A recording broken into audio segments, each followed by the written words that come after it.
안녕하십니까. 거꾸로 투자하는 쇼키부동산입니다. 정부가 110 부동산 대책을 발표를 했습니다. 자, 110 부동산 대책은요, 주택 공급 확대 및 건설 경기 보완 방안으로 나눠져서 발표가 됐습니다. 자, 주택 공급자에게 영향을 주는 건설 경기 보완 방안은 저희가 다루지는 않고요. 오늘 내용은 여러분들한테 직접적으로 영향을 주는 주택 공급 확대 방안 위주로 설명을 드리겠습니다. 미리 좀 말씀드리면 윤석열 정부의 공급 대책 중에서 가장 파격적이다, 이렇게 말씀드릴 수 있을 것 같고요. 오늘 내용 최대한 쉽게 설명드리는데 포커스를 맞추도록 하겠습니다. 영상 전에 구독, 좋아요, 알람 설정은 필수입니다. 2024년 미래를 바꾸는 하나가 되세요. 부자들의 부동산 노트 한 권으로 부동산 고수되는 모든 것을 담아두었습니다. 부동산 초보자분들께 적극 추천드리고요. 부자가 되려면 청약에 미쳐라, 돈이 되는 청약 정보의 총집합, 무주택자분들 그리고 투자를 알아보는 유주택자분들께 적극 추천드립니다. 110 부동산 대책 핵심은 크게 세 가지입니다. 첫 번째, 도심 공급 확대 방안. 도심에 빈 땅이 있어요? 없죠. 기존 주택을 허물고 새로 아파트를 지어야 되죠. 그와 관련된 규제를 완화해서 주택을 늘릴 수 있는 방안이 포함이 되어 있고요. 두 번째, 비아파트 수요 확대 방안. 자, 여러분들은 아파트 말고도 빌라나 주거용 오피스텔에 많이 거주를 하고 계시는데 지금 그쪽 시장이 수요가 완전히 전멸을 해버렸습니다. 그 수요를 늘릴 수 있는 혜택 등이 이번에 포함이 됐고요. 세 번째, 신도시 등 공공주택 공급. 도심 공급 확대 방안은 기존에 주택이 있는 곳으로 허물고 새로 아파트를 짓는 거고, 신도시 같은 경우는 이제 그린벨트를 해제해서 논밭이나 이런 것을 해제해가지고 아파트를 짓는 거거든요. 그 아파트를 짓는 방식에 대해서 좀 속도를 가하겠다 관련된 내용이 나왔습니다. 그래서 이 세 가지로 크게 나눠서 설명을 드릴게요. 자, 도심 공공 확대 방안, 재건축 관련된 중대한 규제 완화 방안이 나왔습니다. 바로 안전진단과 관련된 내용인데요. 저희가 지난 영상에서 말씀드렸죠. 자, 재건축 아파트는요, 기본적으로 이 안전진단을 통과해야 사업 추진이 가능했습니다. 근데 어떤 식으로 바뀌었다? 이제 안전진단을 통과하지 않아도 정비사업 착수가 가능하도록 개선이 됐어요. 그래서 안전진단은 사업시행 인가 전까지만 통과하기로 됐고, 이 사업시행 인가까지 진행했는데, 사업시행 단계까지 왔는데 이 안전진단에서 통과 못되면 어떻게, 그와 관련돼서 안전진단에 걸림돌이 작용하지 않도록 기준 개선도 같이 한다고 합니다.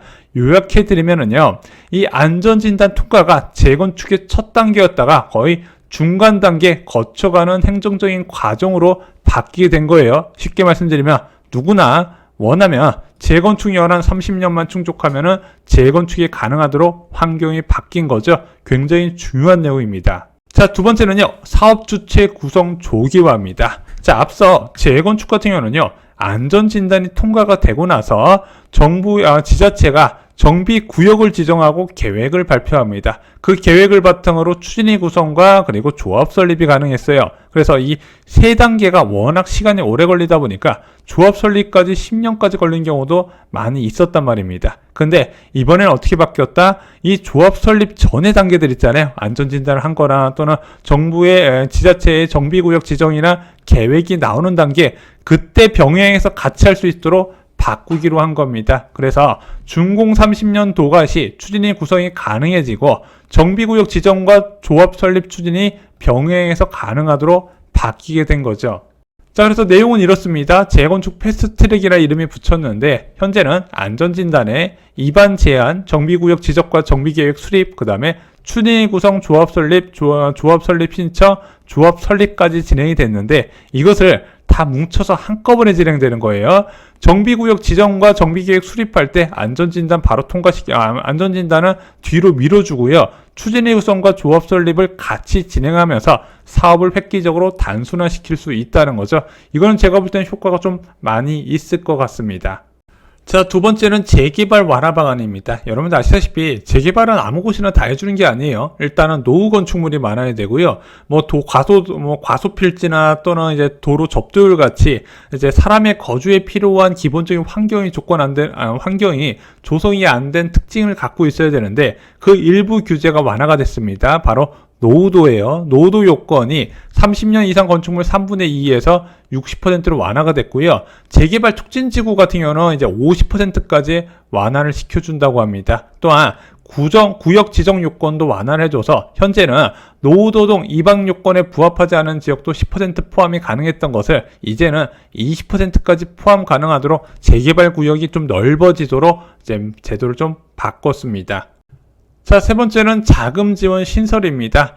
관리처분 인가 이전에도 계획 수립 등에 필요한 자금 조달이 용이하도록 기금융자 제공 및 허그 보증을 확대해줘서요. 원래는 관리처분 인가 이후에 정부 보증이 들어가서 자금 조달이 가능해졌었는데 조합 설립이나 사업 시행 인가 단계마다 구역당 50억 이내에서 자금을 지원해주는 방안이 이번에 포함이 됐습니다. 자, 네 번째는요, 중단 없는 사업 공사비 갈등 완화 방안입니다. 그래서 원활한 공사비 조정 및 분쟁 예방을 위한 표준 계약서를 올해 1월에 배포를 한다고 하네요. 이 안에는 공사비 조정 시 사용 지수 조정률 또는 건설 공사비 지수나 공사비 세부 산출 내역, 공사비 조정 가능 시기 등을 규정하고 있다고 합니다. 또한 솔직히 이게 법보다 지금 이제 시공사들의 압력이 더 무서운 상황이거든요. 그래서 무엇인가 강제력이 있는 중재기관이 필요하다는 이야기가 계속 나왔어요. 한국부동산원에서 맨날 공사비 검증해도 그게 법적 효력은 없었거든요. 어떻게 바뀐다? 지자체 도시분쟁조정위원회의 조정에 확정 판결과 동일한 재판상 화해 효력을 부여하여 실효성을 제고하고 신속한 갈등 해소 지원을 추진한다고 합니다. 이건 좀 영향력이 있을 것 같아요.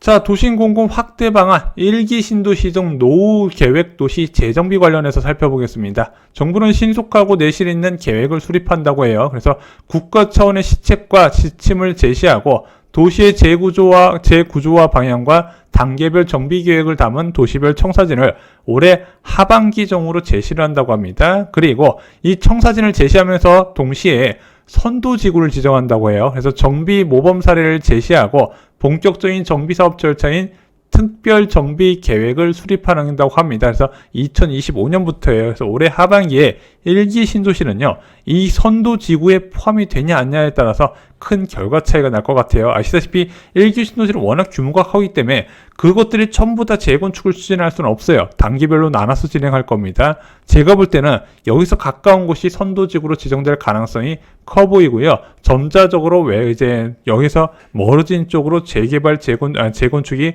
확대될 것으로 보고 있습니다. 자, 1기 신도시 재건축 관련해서 두 번째는요, 노후계획도시 정비사업 여건을 획기적으로 개선한다. 그래서 규제 완화 방안의 얘기가 나와요. 통합 재건축할 경우에 안전진단 면제, 용도지역 변경, 용적률 상향을 통해서 사업기간을 단축하고 사업성을 개선한다. 기존에 있던 내용이죠. 아직 구체적으로 어느 정도 나올지는 방향은 안 나왔는데 대략적으로 주거지역은 평균 용적률이 100%포인트 상향, 그리고 3종 일반 주거지역에서 준주거로 변경 시 최대 500%까지 적용하는 방안을 이번에 발표했습니다. 그리고 금융지원 강화도 나왔어요. 12조 원 규모의 미래도시 펀드를 조성하고 신도시 정비 전용 보증 상품을 출시해서 원활한 자금 조달을 지원하겠다고 합니다. 이게 내년부터 나온다고 하네요. 자, 1기 신도시 등 노후계획도시 재정비 세 번째는요, 공공의 역할은 충실히 차질 없이 이행한다. 그래서 1기 신도시에서 가장 크게 문제가 되는 게 바로 이 기반시설이에요. 자, 공원이나 학교나 인프라 시설 등을 어떤 식으로 보충을 할 것이냐. 일단은 재건축 과정에서 공공기여금이 나올 수 있잖아요. 이 공공기여금을 유동하여서 기반시설 설치 비용을 적게 조달하겠다. 왜? 이 공공기여금을 담보로 지자체가 채권 발행을 허용하도록 한다는 겁니다. 그래서 입주했을 때 이 기반시설도 다 완성이 되도록 정리를 한다고 해요. 또한 이 1기 신도시의 가장 큰 문제가 얘네들이 재건축했을 때 이주하면 어떡할래? 그 문제였거든요. 그래서 2025년부터 1기 신도시별 1개소 이상의 이주 단지를 선조성한다고 합니다. 그래서 아마 3기 신도시의 임대아파트 단지가 1기 신도시 재건축의 이주 단지로 활용될 가능성이 있어 보여요. 자, 이제 B아파트의 공급 확대 방안도 한번 보겠습니다. 먼저 세대수 제한이 폐지가 됐어요. 도시형 생활주택의 토지 이용 효율성을 높일 수 있도록 세대수 제한 현재 300세대 미만이 폐지가 되고요. 방 설치 제한도 폐지가 됐습니다. 도심 내 다양한 주거 수요에 유연하게 대응할 수 있도록 도시형 생활주택의 방 설치 제한 규제도 같이 폐지되더라. 마지막으로 이 도시형 생활주택은 항상 주차장 설치 이슈가 있었는데 그 규제도 완화해 준대요. 공유 차량 주차 면소 설치 시 주차 기준을 완화해 주더라. 그래서 공유 차량 주차 면소 한 대당 일반 주차 면소 3.5대를 적용해 준다고 합니다. 입지 규제도 완화가 됩니다. 중심 상업지구에 도시형 생활주택을 건설하는 경우 주상복합으로 돼야 되거든요. 이 주상복합은 완전히 주거시설뿐만 아니라 상가나 오피스텔 같은 게 10% 이상 적용이 돼야 돼요. 근데 단일 공동주택으로 건축을 허용하기로 규제를 풀어주기로 했고요. 또한 그동안 오피스텔에 금지되어 있던 발코니 설치를 전면 허용하여서 최쾌적한 주거 환경을 갖춘 주거형 오피스텔을 공급을 촉진하도록 한다고 합니다. 이렇게 되면 주거용 오피스텔하고 아파트 차이가 많이 줄어들게 돼요. 자, 지금까지 도심 지역의 공급 확대 방안을 살펴봤습니다. 이제 두 번째 주제인 비아파트 수요 확대입니다. 비아파트 빌라나 오피스텔 아니면 이제 도시형 생활주택 이런 걸 얘기하는데 좀 이런 수요가 완전히 씨가 말라버렸잖아요. 이번 대책에서 이런 구입했을 경우에 세제 혜택 방안이 포함이 됐습니다. 어떤 내용이다? 향후 2년간 준공된 소형 신축주택 전용 60제곱미터 이하 수도권 6억, 지방 3억 이하 아파트는 제외되고요. 취득세, 양도세, 종부세 산정 시 주택수에서 제외된다고 합니다. 다만 주의하셔야 될 게 1세대 1주택자가 이것을 추가로 구입할 때 2주택자가 되잖아요. 그러면 기존에 갖고 있던 1세대 1주택 비과세 혜택을 받을 수 있나요? 기존 주택을 팔면은 안 된다고 하네요. 1세대 1주택 특례는 미적용된다고 합니다. 이러면 이게 큰 효과가 있을까 싶기도 해요. 자, 비아파트 수요 확대 두 번째는요. 등록 임대 사업 여건 개선입니다. 그래서 2020년 70 부동산 대책 때 없어졌었던 단기 임대를 다시 도입한다고 하네요. 그래서 임대 의무 기간이 완화된 단기 등록 임대를 도입하여 소형 임대주택 공급의 활성화를 하겠다고 합니다. 그래서 기폐지된 단기 등록 임대 유형을 도입하되 의무 임대 기간 및 대상과 세제 혜택 등은 합리적 수준으로 부여하겠다. 그래서 아마 이건 추가 발표가 나올 것 같고요. 지금 이제 빌라 시장에서 큰 논란이 되고 있는 게 바로 임대보증 가입 여건이 좀 강화됐다는 거잖아요. 그래서 이것을 또 개선을 한다고 합니다. 임대보증 가입 시 시세를 적절히 반영할 수 있도록 주택가격 산정 방식을 개선을 추진한다고 합니다. 아직까지 발표된 건 없어요. 지금 1월 1가에서는 서울의 빌라 3분의 2가 갱신할 경우에 전세계약을 갱신할 경우에 보증보험에 가입할 수 없다고 저희가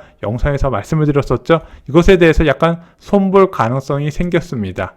자, 세 번째는 공공주택 공급 확대 방안입니다. 경기도의 빈 땅을 활용해서 주택을 공급하는 거죠. 자, 공급 물량을 확대한다고 합니다. 어떻게? 첫 번째, 신규 택지를 발굴한다고 해요. 그래서 지자체가 그린벨트를 해제 가능 물량 및 유휴부지를 활용하여 수도권 중심으로 2024년에 신규 택지 2만 호 발굴을 추진한다고 합니다. 2만 호니까 대규모 신도시는 아닐 것 같아요. 두 번째, 수도권 신도시의 토지 이용 효율화.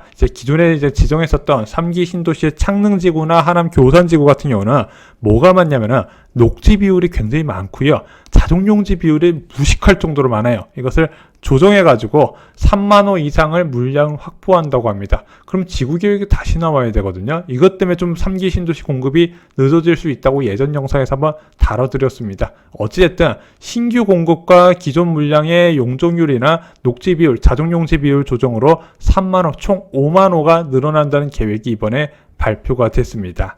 자, 또한 신도시 조성 속도를 제고한다고 합니다. 인력, 자본 추가 투입으로 지구 착공을 6개월 이상 단축을 한다고 하네요. 솔직히 국토부나 LH는 진짜 반성해야 돼요. 2030년부터 3기 신도시 입주가 말이 됩니까? 어쨌든 지금이라도 지구 착공을 앞당기겠다고 하는데 이미 늦은 상황에서 이게 큰 효과가 있을지는 저는 좀 회의적입니다. 맨날 공급 대책 나올 때마다 3기 신도시 어떻게 하겠다 하는데 사전청약 입주자 모집 공고 보면 2030년에 입주, 2031년 입주. 그래서 이거는 그냥 참고만 하시면 될 것 같아요.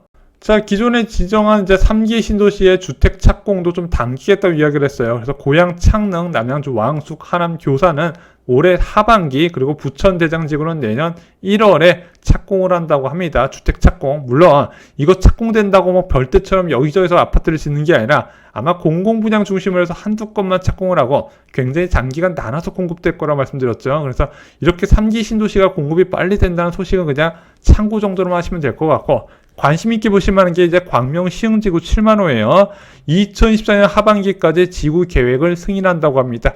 지구 계획 승인이 떨어지면 그때부터 보상 절차에 들어갈 수 있고 보통 2년 내외에 걸쳐서 착공에 들어갈 수 있는 여건이 완성이 됩니다. 자, 관련 내용을 종합해 보겠습니다. 저는 이명박 정부의 대책이 많이 생각나더라고요. 아마 이제 도시형 생활주택 관련 규제 완화 방안이 포함이 돼 있어서 그런 것 같습니다. 자, 얘가 공급 대책이잖아요. 이 공급 대책 효과는 언제 나올까? 먼저 재건축 재개발 활성화 방안 좀 파격적인 게 많이 있었고요. 신도시 공급 확대 방안도 나왔습니다. 일단은 재건축과 재개발 활성화 방안은 최소 10년 뒤에 효과가 나올 것이고요. 신도시 공급 확대 방안은 최소 6년 뒤부터 체감이 될 것이라 생각합니다. 자, 이 정도 좀 알고 계시면 여러분들 내 집 마련과 투자에 큰 도움이 되실 거라 생각합니다. 자, 이상으로 영상 마치겠습니다. 영상이 마음에 드셨다면요, 좋아요, 구독 꼭 부탁드리고요. 관련된 보도자료는 저희 블로그에 꼭 올려두도록 하겠습니다. 이상으로 영상 마치겠습니다. 감사합니다.